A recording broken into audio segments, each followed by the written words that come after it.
당신을 보니 주님을 보는 듯합니다. 네, 정말 우리가 이 한 사람 한 사람을 바라봤을 때 주님을 대하듯이, 주님을 보듯이 그렇게 할 때에 능력의 역사가 나타나지 않을까 생각합니다. 자, 오늘은 확신반 제12과 우리와 동행하시는 성령님, 이러한 주제로 함께 나누도록 하겠습니다. 여러분, 성령 하나님께서 우리와 함께 하신다. 굉장히 중요한 메시지입니다. 우리를 과부와 고아처럼 버려두지 않고 우리와 함께 하신다. 그것도 일시적으로 함께 하는 것이 아니라 영원토록 함께 한다는 거 얼마나 감격적인 일이 아닌지 모릅니다. 우리 성령 하나님께서 우리와 동행하신다.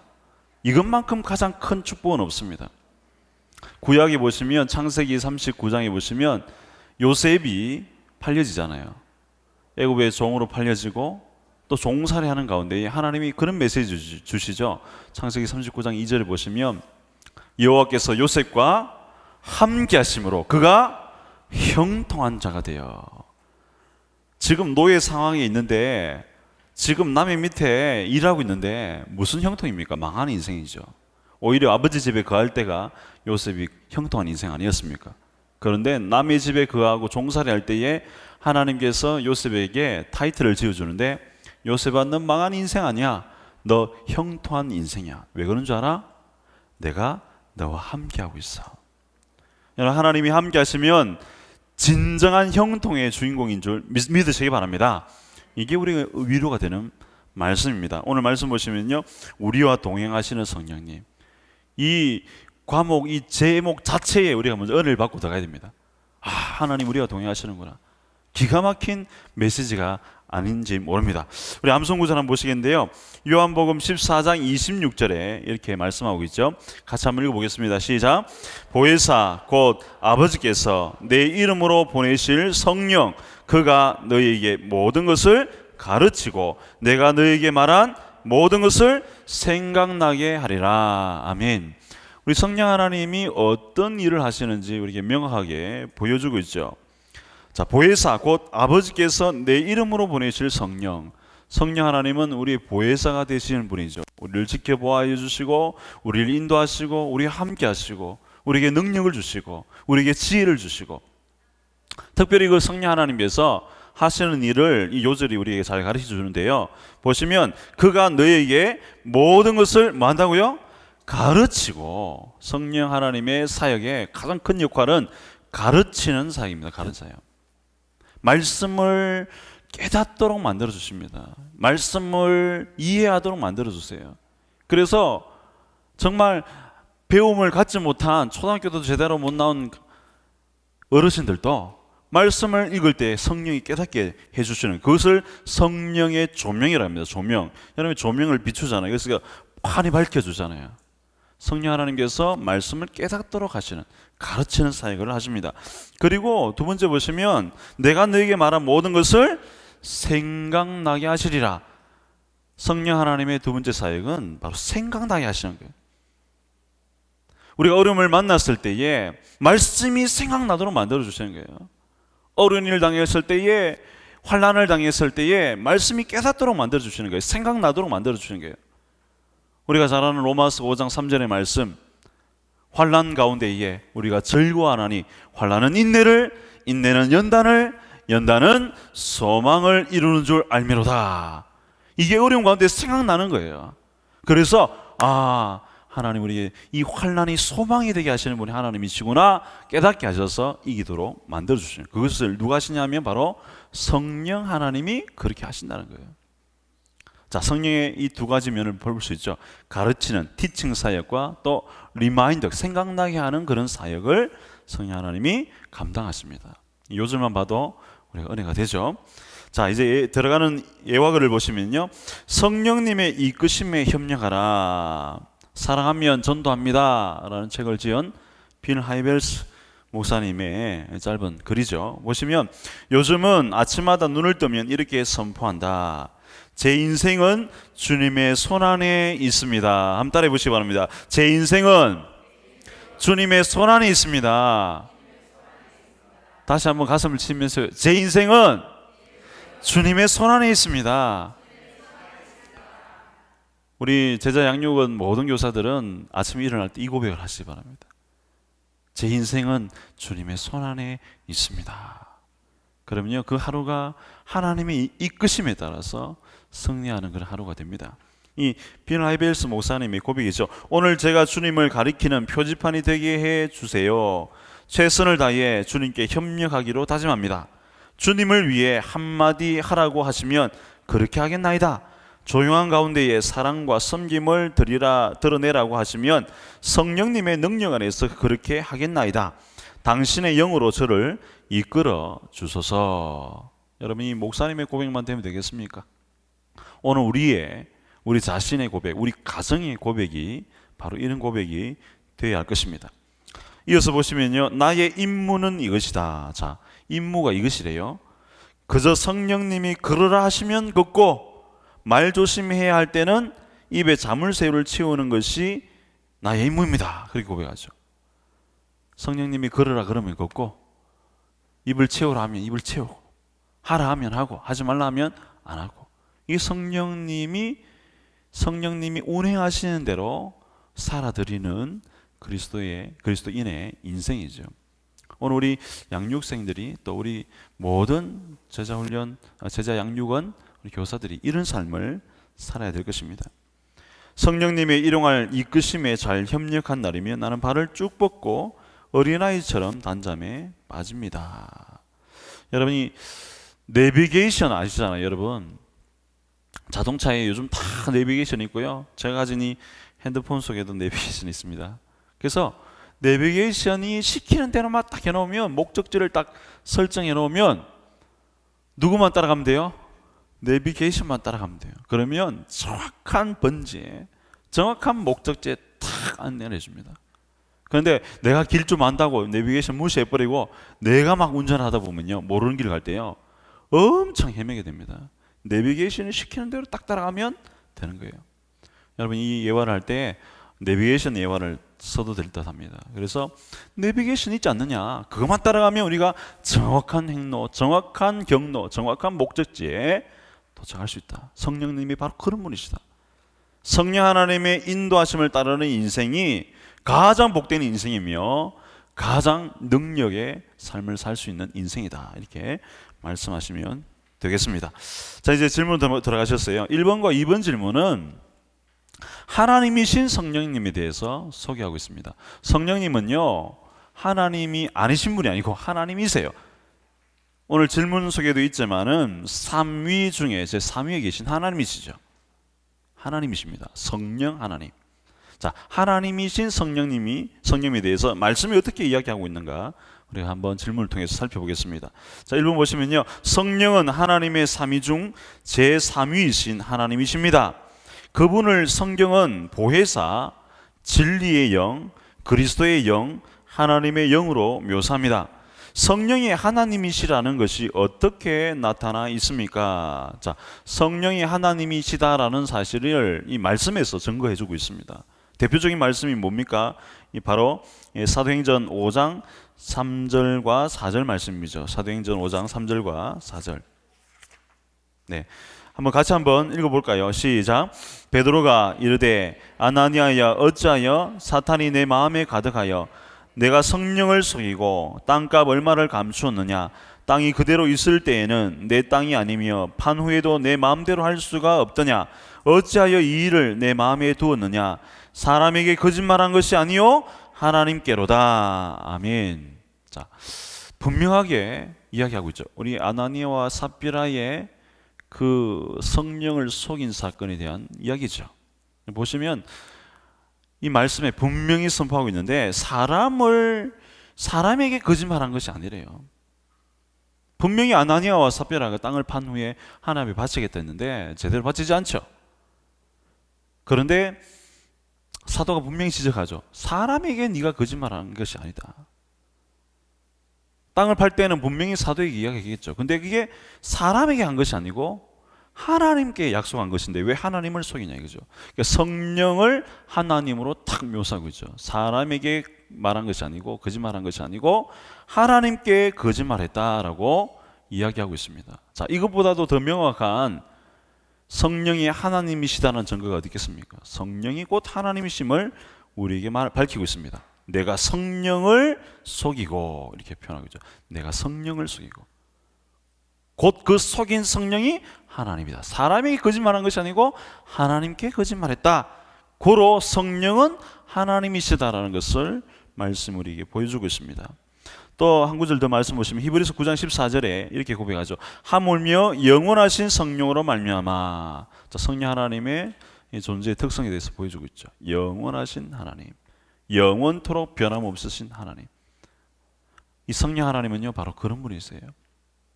성령은 곧 하나님이 되셔서, 다른 말로 이야기한다면 인격을 가지신 분이셔서 우리와 함께 하시고 우리에게 모든 것을 또 이루시고 또 역사해 가시는 분이십니다.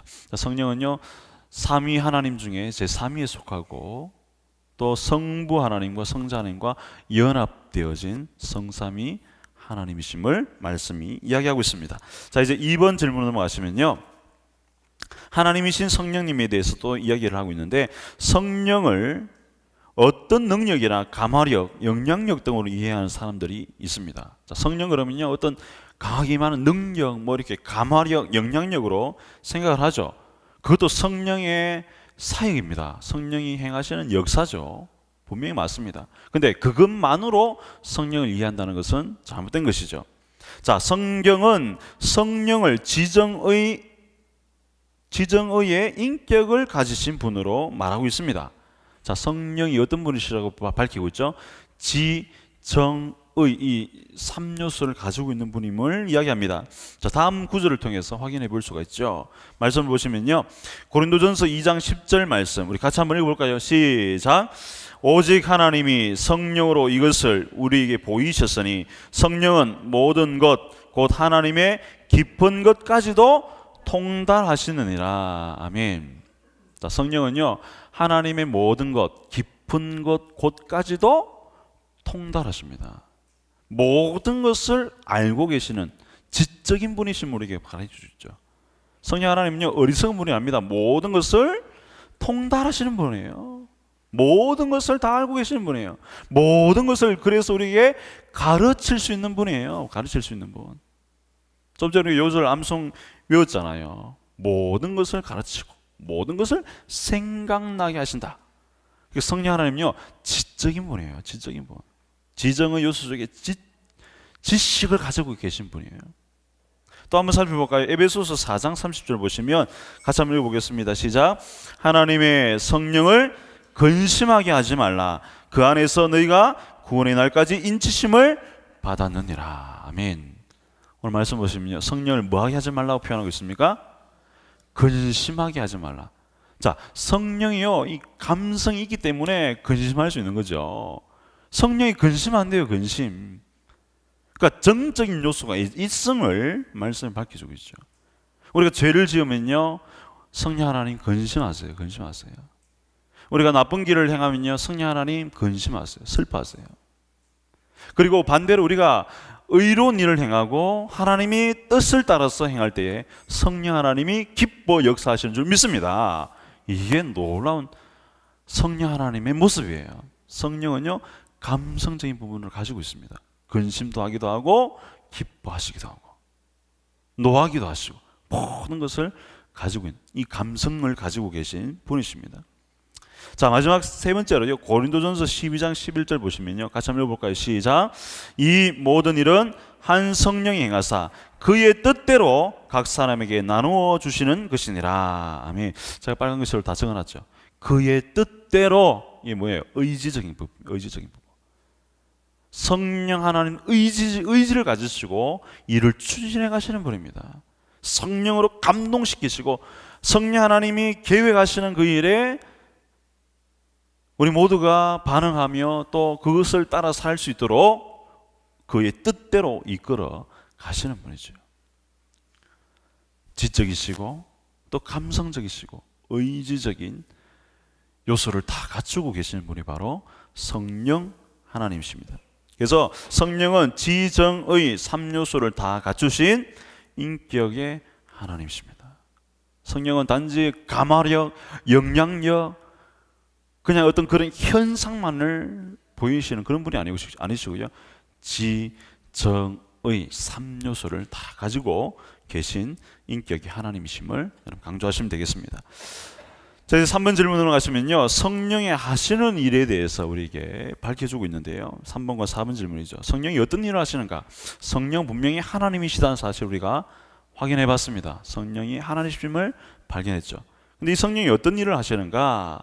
자, 3번 질문 보시면요, 성령께서 하시는 일은 다양합니다. 그렇죠? 매우 다양합니다. 우리가 알고 있는 성령이 하시는 일은 어떤 것들이 있습니까? 서로 연결해 보세요. 제가 미리 다 연결해 놨습니다. 보시면 성령이 첫 번째 하시는 일이 뭡니까? 거듭나게 하십니다. 거듭나게 하시고, 예수를 구주로 믿게 하심으로 거듭나게 만드십니다. 우리를 새 창조물로 만드시는 역사를 감당하십니다. 우리 많은 구절들이 있는데 한 구절만 찾아보겠습니다. 고린도전서 12장 3절 말씀, 우리 성경책 한번 살피셔서 같이 한 목소리로 한번 읽어보겠습니다. 고린도전서 12장 3절. 고린도전서 12장 3절입니다. 자, 거듭나게 하시는 성령의 사역을 한번 같이 한번 읽어보겠습니다. 시작.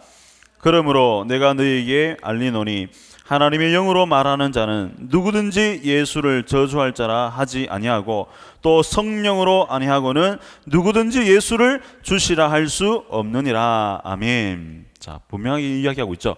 성령이 아니고서는 누구든지 예수를 주시라 할 수 없습니다. 자, 이 말은 성령의 역사를 통해서 우리가 우리의 입으로 예수님을 주님이십니다라고 고백할 수 있게 만드신다는 겁니다. 내가 믿고 싶다고 해서 예수를 믿는 게 아니고 반드시 누가 개입해야 되냐면 성령 하나님이 개입하셔야 됩니다. 우리 교회도 새 가족들이 많이 오잖아요. 그런데 새 가족으로 오시는 분이 믿음이 없이 올 수 있습니다. 그냥 누가 가자 해서 왔는데 교회를 쭉 다니다가 어느 순간 예수님을 나의 구조로 탁 받아들이는 순간이 있습니다. 그게 거듭나는 거거든요. 그때 누가 역사하시느냐? 바로 성령 하나님이신 줄 믿습니다. 성령이 그때 역사하시는 거예요. 그때 성령이 말씀을 조명해서 예수님이 구원자이심을 깨닫게 해주시는 거예요. 그래서 입으로 예수님은 주님이십니다라고 탁 터져 나오도록 만드는 그 역할이 바로 성령 하나님이 하시는 역할입니다. 자, 거듭나게 하시는 사역을 감당하십니다. 자, 두 번째는요, 죄를 깨닫게 합니다. 죄를 각성하게 만듭니다. 자, 어떤 말씀을 볼 수 있습니까? 요한복음 16장 8절 말씀을 같이 한번 읽어볼까요? 시작. 그가 와서 죄에 대하여, 의에 대하여, 심판에 대하여 세상을 책망하시리라. 아멘. 자, 분명히 말씀하고 있죠. 그가 와서 죄에 대하여, 의에 대하여, 심판에 대하여 세상을 책망하시라. 죄에 대해서 깨닫게 만들어 주십니다. 죄를 회개하도록 만드시고, 죄에 대해서 각성하도록 만들고, 죄에 대한 아픔을 불러 일으키십니다. 이게 성령 하나님의 사입니다. 죄를 깨닫게 하십니다. 하나님 거룩하신 분이기 때문에 이 죄의 장벽이 막혔기 때문에 죄인은 하나님께 나아갈 수 없습니다. 반드시 뭘 해야 되냐면 회개해야 됩니다. 회개할 때에 하나님께로 나아가는 이 문이 열려지는 것이죠. 소통의 대로가 뚫혀지게 됩니다. 그래서 성령의 주된 사역은 바로 죄를 깨닫게 하시는 사역이십니다. 세 번째로 성령이 하시는 사역은 하나님의 사명을 잘 감당할 수 있도록 일할 수 있는 능력을 우리에게 제공하십니다. 일할 수 있는 능력을 주시는 분이 바로 성령 하나님이시죠. 사도행전 1장 8절, 우리가 잘 아는 말씀이죠. 1장 8절 우리 다 암송하고 계실 줄 아는데요, 같이 한번 읽어보겠습니다. 시작. 오직 성령이 너희에게 임하시면 너희가 권능을 받고 예루살렘과 온 유대와 사마리아와 땅끝까지 이르러 내 증인이 되리라 하시니라. 아멘. 자, 뭐라고 분명히 밝혀주고 있습니까? 오직 성령이 너에게 임하시면 너희가 뭘 받고? 권능을 받고 일할 능력을 주시는 거예요. 성령 충만하면 일할 능력을 받을 수 있습니다. 성령 충만하면 하나님이 주시는 힘으로 일을 감당하는 거예요. 어떤 분이 그런 이야기를 하시더라고요. 뭐 실제 제가 본 건 아니지만 전혀 뭐 능력이 없는 뭐 말 재주도 없고 또 뭐 이야기를 아주 뭐 구성지게 하시는 분도 아닌데 단위에만 서면 성령이 감동해서 뭐 간증자겠죠. 말이 막 술술 나오는 게 막 많은 성도들 앞에서 아주 구성지게 또 하나님의 말씀을 제대로 증거하더라라는 그런 이야기를 들어본 적이 있습니다. 성령이 하시면 성령이 그 사람을 장악하면요 하나님의 능력의 역사가 그 사람을 통해서 나타날 줄 믿습니다. 우리가 성경 인물들 중에 그런 분들 참 많잖아요. 성령의 능력이 임하니까 어떻습니까?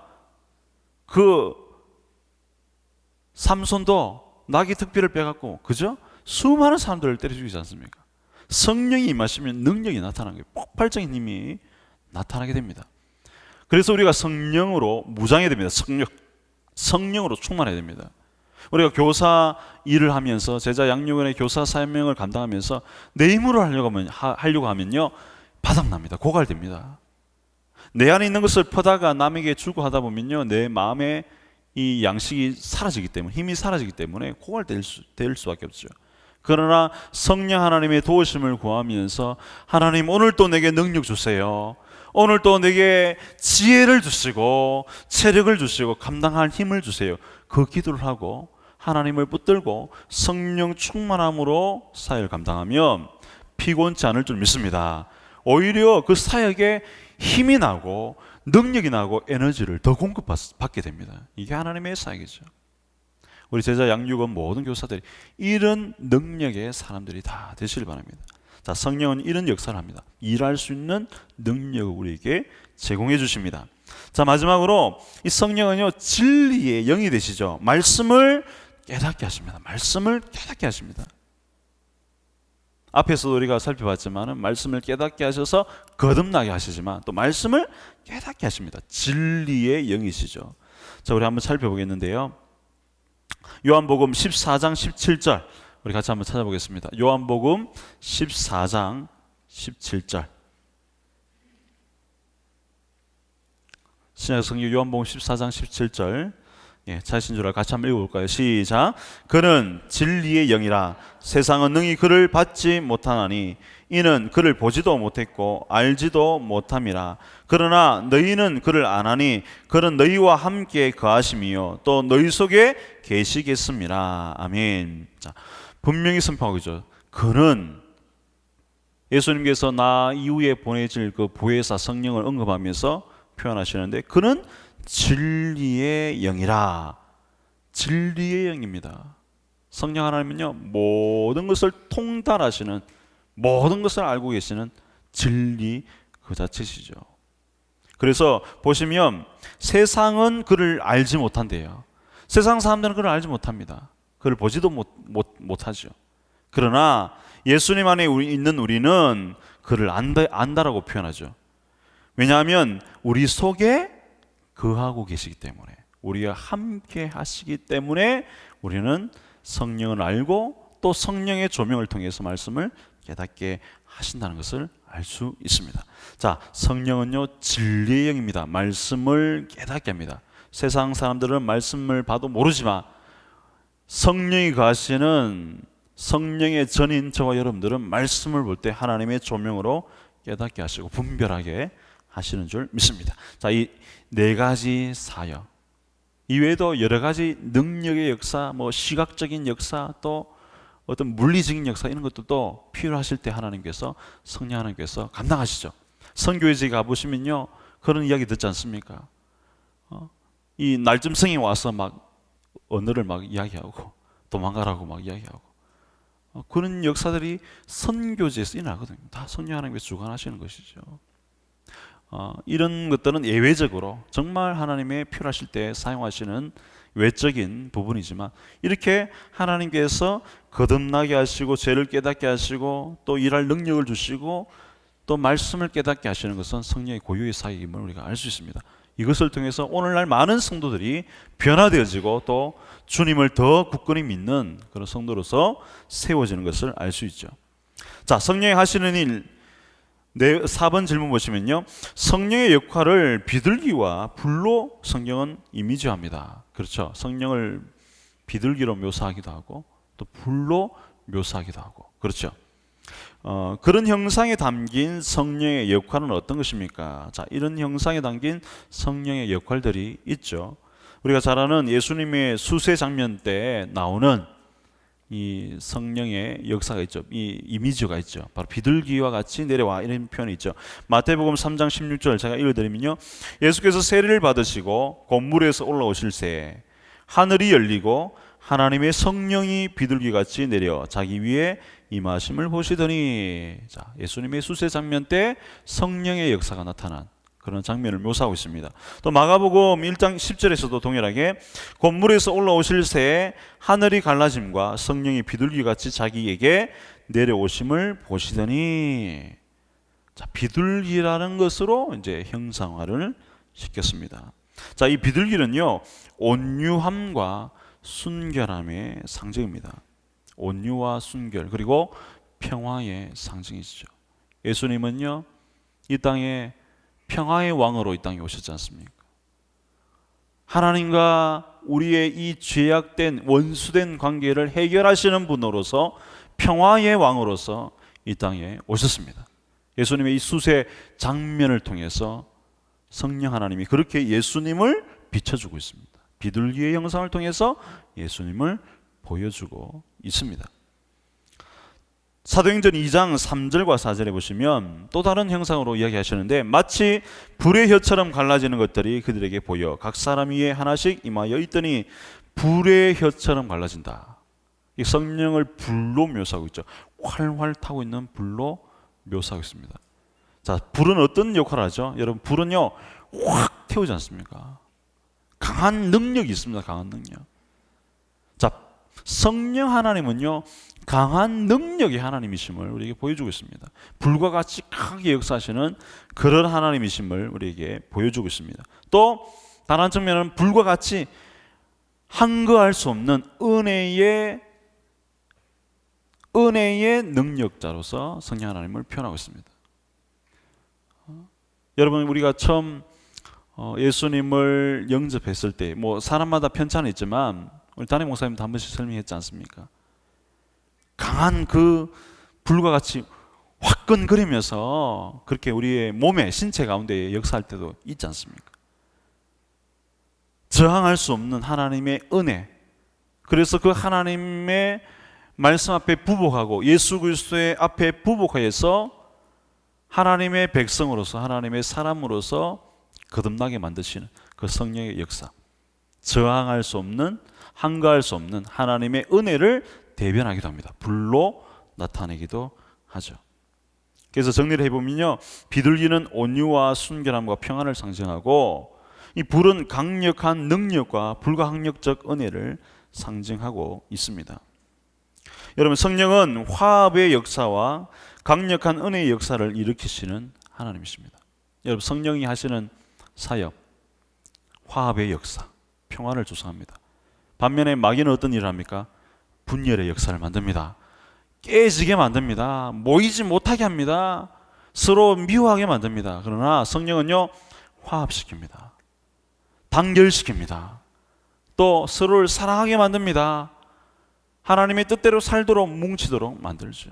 이게 성령의 화합의 역사입니다. 그리고 강력하게 역사를 하시는 분이죠. 물리적으로 또 영적으로 또 여러 가지 신체적으로 하나님께서 역사를 하심으로 궁극적인 목적, 예수 그리스도를 온전히 덧붙들 수 있도록 만드는 그런 사역을 감당하십니다. 자, 성령의 사역 이 정도로 정리해 볼 수 있고요. 5번과 6번 질문으로 넘어가시면 성령 세례와 성령 충만에 대한 이야기를 다루고 있습니다. 자, 5번 질문 보시면요, 성령의 세례, 성령 세례는 한 번 받으면 되는 단회적인 것입니다. 자, 성령 세례를 통해서 예수님을 믿게 되는 것이죠. 이게 성령 세례죠. 그러나 성령 충만은 중생한 성도가 반복적으로 경험하게 됩니다. 자, 성령 세례는 우리가 한 번만 받으면 돼요. 근데 성령 충만은 계속해서 경험해야 됩니다. 자, 성령 충만을 계속적으로 받으라는 성경의 증거는 무엇입니까? 우리 잘 아는 말씀 있죠. 에베소서 말씀이죠. 5장 18절 에서 21절의 말씀입니다. 우리 좀 길지만 우리 같이 한번 우리 화면 보시면서 함께 읽어보겠습니다. 시작. 술 취하지 말라. 이는 방탕한 것이니 오직 성령으로 충만함을 받으라. 시와 찬송과 신령한 노래들로 서로 화답하며 너희의 마음으로 주께 노래하며 찬송하며 범사의 우리 주 예수 그리스도의 이름으로 항상 아버지 하나님께 감사하며 그리스도를 경외함으로 피차 복종하라. 아멘. 제가 빨간 글씨로 또 파란 글씨로 막 적어놨는데요. 오직 성령으로 충만함을 받아라. 성령으로 우리가 충만해야 됩니다. 성령 세례는 하나님의 은혜 가운데 단회적으로 받지만, 그래서 구원의 문제는 해결됐지만 성령 충만의 문제가 남아 있습니다.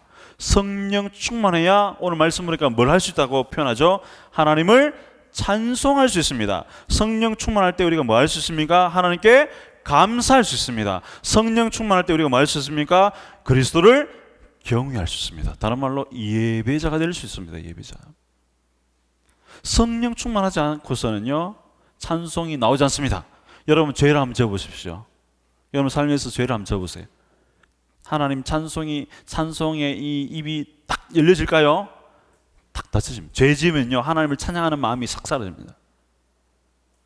그래서 성령 충만해야 됩니다. 성령으로 무장해야 됩니다. 그럴 때에 찬송이 열려지는 거예요. 성령 충만하지 않으면 찬송도 안 나옵니다. 또 한번 살펴볼까요? 여러분 성령 충만할 때는요 감사가 나옵니다. 작은 것에서도 감사하는 거예요. 작은 일에도 하나님 앞에 감사의 제목이 나옵니다. 그러나 성령 충만하지 않으면요 감사가 사라집니다. 가장 중요한 거 성령 충만하지 않으면요 그리스도를 경외하지 않습니다. 하나님 앞에 예배사로 쓸 수가 없습니다.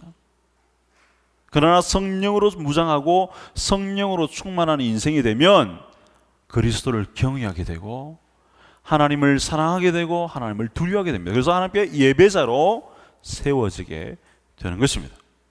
여러분이 에베소서 5장에 있는 이 말씀, 성령 충만에 대한 이유를 이렇게 보여주고 있습니다. 찬송하게 만들고 감사하게 만들고 궁극적으로 예수님을 예배할 수 있는, 하나님을 경외할 수 있는 자로 세워지기 때문에 우리가 성령 충만해야 됩니다. 그래서 제가 적어놨죠. 성령 세례는 단회적이지만 성령 충만은 계속 받아야 합니다. 왜 그렇습니까? 왜냐하면 성령 충만할 때에 찬송할 수 있고 감사할 수 있고 경외의 삶을 살 수 있기 때문입니다. 여러분 성령 충만할 때 이런 삶들을 우리가 살아낼 수 있습니다. 자, 이제 6번 질문 넘어가시면요. 성도들 중 성령 충만의 외적인 은사, 성령의 은사죠. 그 방언, 예언, 병고침 등만이 성령 충만이라고 오해합니다. 주위에 막 병고치는 능력을 가지신 분 만나면 야, 저분 성령 충만하다. 그렇게 생각하지 않나요? 또 막 방언 팍 하면 저분 성령 충만해. 물론 성령의 역사로 말미암아 그런 어떤 은혜들이 나타나죠. 그런데 이것을 두고 성령 충만하다고 말하지는 않습니다. 그렇다면 성령 충만이란 구체적으로 어떤 상태를 말하고 있습니까? 여러분 성령 충만한 상태가 어떤 상태죠? 관찰 질문인데요. 갈라디아서 5장 22절 23절 우리에게 잘 밝혀주고 있습니다. 자, 성령의 9가지 열매 이야기죠. 같이 한번 읽어보겠습니다. 시작. 오직 성령의 열매는 사랑과 희락과 화평과 오래 참음과 자비와 양선과 충성과 온유와 절제니 이 같은 것을 금지할 법이 없느니라. 아멘. 우리가 너무 잘 아는 말씀이죠. 성령의 9가지 열매. 여러분 이 성령의 9가지 열매를 자세히 보십시오. 무엇과 연관되어 있습니까? 우리의 생활과 연관되어집니다. 성령의 9가지 열매는 우리의 삶 그 자체입니다. 예수님을 나의 구원자로 믿고 성령이 우리 안에 거하실 때에 성령이 충만할 때 우리 안에 나타나는 현상이 이 9가지의 삶의 열매로 맺혀지게 되는 것입니다. 여러분 방언이라든지 예언이라든지 병고침 이것은 성령의 은사죠. 은사. 성령 충만과는 별개의 것입니다. 성령의 은사는 왜 우리에게 주어지는 것이죠? 자랑하라고 주어지는 거예요? 뽐내라고 주어지는 겁니까? 아닙니다. 성령의 은사는요 목적이 있습니다. 선물 우리에게 주신 목적이 있어요. 그 목적이 뭐냐면 교회의 덕을 세우고 또 다른 사람을 섬기게 하기 위해서 주신 선물이에요.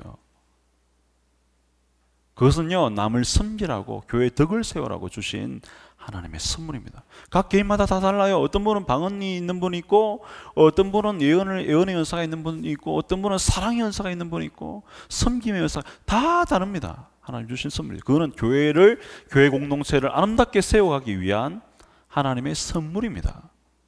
그것을 우리가 잘 활용해야 되겠죠. 그러나 성령 충만은 하나님의 말씀으로 지배를 당해서 하나님과 동행하는 이세. 주님 말씀하시면 내가 나아가리라. 하나님이 말씀하시는 곳에 나가고 하나님이 하지 말라는 것에 하지 않고 하나님의 말씀대로 성경의 뜻대로 삶을 살아드는 것이 성령 충만한 인생입니다. 자, 밑에 이렇게 적어놨는데요, 성령 충만은 은사와 별개입니다. 성령 충만의 특징은 너무 중요하죠. 인격과 삶의 변화입니다. 여러분, 성령 충만의 측정 기준이 어디 있습니까? 여러분의 인격입니다. 여러분의 삶의 변화입니다. 당신을 보니 예수님을 보는 듯합니다.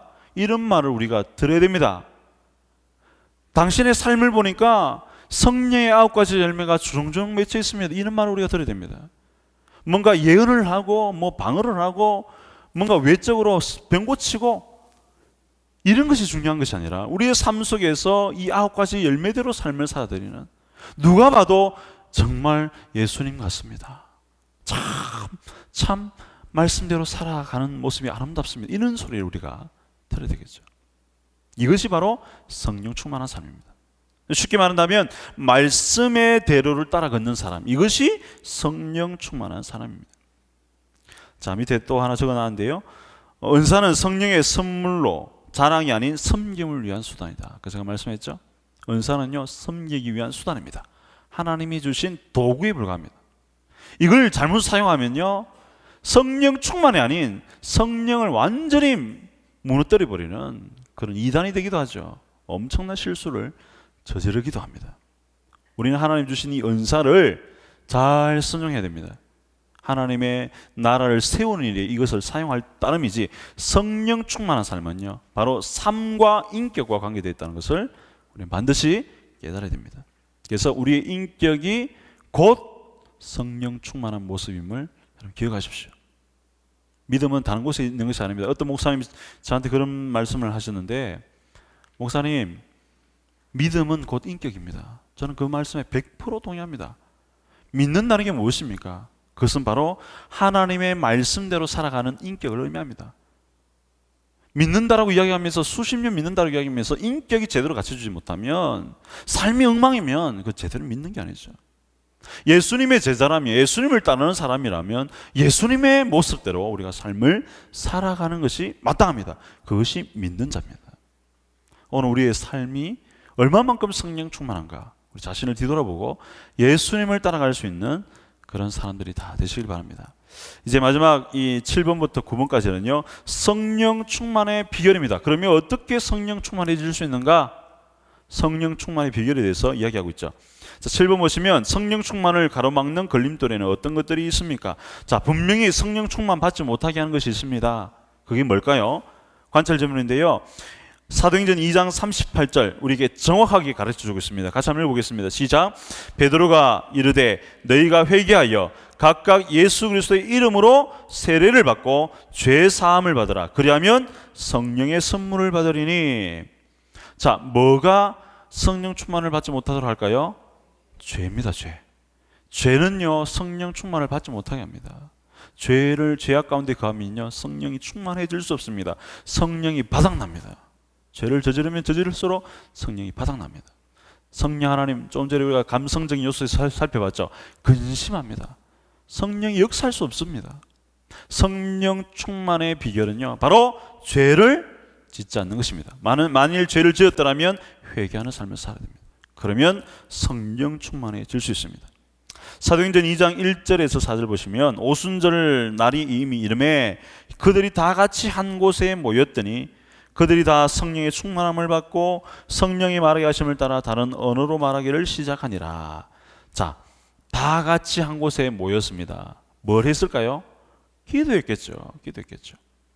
여러분, 성령 충만을 받는 비결은 첫 번째 죄를 짓지 않는 것이고, 두 번째 뭐 하는 것이냐면 모이기를 힘쓰고 뭐 하기를 힘쓰면 됩니까? 기도하기를 힘쓰면 됩니다. 기도로 성령을 구할 때에 하나님께서 성령을 주시는 줄 믿습니다. 기도해야 됩니다. 기도. 그러면 성령 충만케 되죠. 사도행전 4장 23절에서 31절 제가 줄여서 적어놨는데요. 사도들이 노임에 그 동료에 가서 제사장들과 장로들의 말을 다 알리니 그들이 듣고 한 마음으로 하나님께 소리를 높여 이르되 뭐 했다고요? 소리를 높여 한 마음으로 소리를 높여. 이게 뭐 했다는 거예요? 기도했다는 겁니다. 하나님께 기도했다는 거예요. 그 다음 구절 보시면 빌기를 다하며 기도했다는 것이죠. 기도를 다 마침에 모인 곳이 진동하더니 무리가 다 성령이 충만하여 담대히 하나님의 말씀을 전하니라. 기도 외에는 이런 다른 이유가 나갈 수 없다라는 주님의 말씀처럼 기도를 통해서 우리가 성령 충만케 된다는 것입니다. 첫 번째는 죄를 지으면 안 됩니다. 두 번째 모이기를 힘써야 됩니다. 세 번째 왜 됩니까? 기도하기를 힘써야 되는 것입니다. 그럴 때 성령 충만해집니다. 자, 8번 질문 더 가시면요. 성령 충만을 받으려면 어떤 태도와 자세를 가져야 되는가? 자, 우리의 태도와 자세에 대해서 이야기하고 있죠. 요한복음 7장 37절에서 39절 보시면요. 이렇게 설명합니다.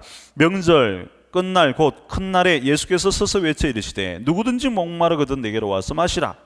나를 믿는 자는 성경의 이름과 같이 그 배에서 생수의 강이 흘러나오리라 하시니 이는 그를 믿는 자들이 받을 성령을 가리켜 말씀하신 것이라.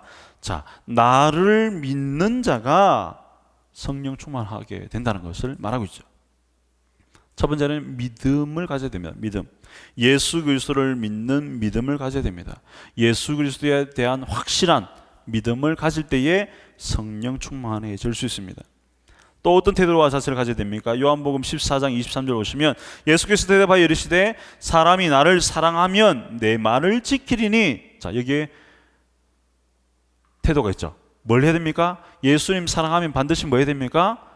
예수님의 약속의 말씀을 지켜야 됩니다. 바로 순종해야 됩니다. 말씀에 대한 순종의 자세를 가져야 됩니다. 그래서 이렇게 정리해 볼 수 있습니다. 예수 그리스도를 믿음과 말씀에 대한 순종의 자세를 가질 때에 성령 충만할 수 있습니다. 예수님을 분명하게 믿어야 됩니다. 나의 구원자로 분명하게 믿어야 됩니다. 예수님이 우리의 인도자가 되심을 분명하게 믿어야 됩니다. 그리고 예수님의 말씀, 하나님의 말씀에 대한 철저한 순종을 감당할 때에 성령 충만해질 수 있습니다. 자, 이제 9번 질문은요, 생각 질문인데요. 당신은 성령을 받았습니까? 여러분, 제자 양육생들에게 물어볼 수 있죠. 성령 충만 받았습니까? 또 성령 충만을 통해 어떤 삶의 변화를 경험하시길 원하십니까? 성령 충만함으로 어떤 삶을 원하십니까? 아마 각자 가지고 있던 생각들을 이야기하실 거예요. 여러분들 정리해 주시면 되는데요. 제가 사형리에 이 이미지를 붙여놨습니다. 내가 주인이 되었을 때는 내 삶이 이게 아주 엉망진창이에요. 삶이 아무리 잘 산다 해도 영적으로 엉망진창의 삶을 살아갑니다. 그러나 예수님을 나의 보좌에 앉히고 그분 앞에 우리가 무릎을 꿇고 순종하며 살 때에 우리의 삶이 다 정리정돈이 되죠. 아름다운 천국의 삶, 성령의 9가지 열매의 삶을 우리가 살아갈 수 있습니다. 성령을 우리 마음에 모셔들 때에, 성령이 우리와 함께 하실 때, 우리와 동행하실 때에 이런 삶의 능력이 나타나고 이런 삶의 기쁨이 우리에게 샘솟는다는 것을 여러분들이 여러분의 간증으로 설명해 주시면 좋을 듯 합니다. 마지막 예화입니다. 성령님과 동행한 삶. 우리는 우리 죄를 용서하시기 위한 그리스도의 죽음을 믿고 의지하는 것처럼 성령님을 의지해야 됩니다. 우리가 진정으로 하나님께 감사한다면 죄를 용서받았다는 것과 우리에게 성령님을 보내주셨다는 두 가지 사실을 다 받아들일 수 있을 것입니다. 우리가 받은 구원에도 두 가지 측면이 있습니다. 하나는 죄의 용서이며 다른 하나는 성령의 사역입니다. 자, 여러분, 구원에는 두 가지 측면이 있습니다. 죄 용서함의 구원, 또 예수님이 보내주신 성령을 우리가 선물로 받았다는 것.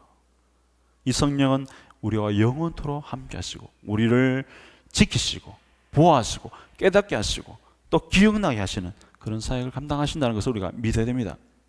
자, 보시면 둘 다 모든 값이 치러져 우리에게 주어졌습니다. 이제 우리에게 남은 일은 자신의 모든 삶을 다 하나님께 맡기고 성령님과 동행하는 삶을 사는 것뿐입니다. 여러분, 성령과 동행하는 삶은 엉뚱한 삶을 사는 것이 아니고 분명한 삶을 살게 하고 우리에게 기쁨을 주고 가장 성공적인 인생을 살아가도록 만든다는 것을 우리 양육생들에게 마지막으로 정리해 주신 겁니다. 그래서 그 성령 하나님의 사역하심과 동행하심을 누리는 그런 양육생들이 되도록 여러분 권면하시면 되겠습니다. 자, 수고하셨습니다. 우리 기도하고 마치겠습니다. 하나님 아버지 감사합니다. 우리에게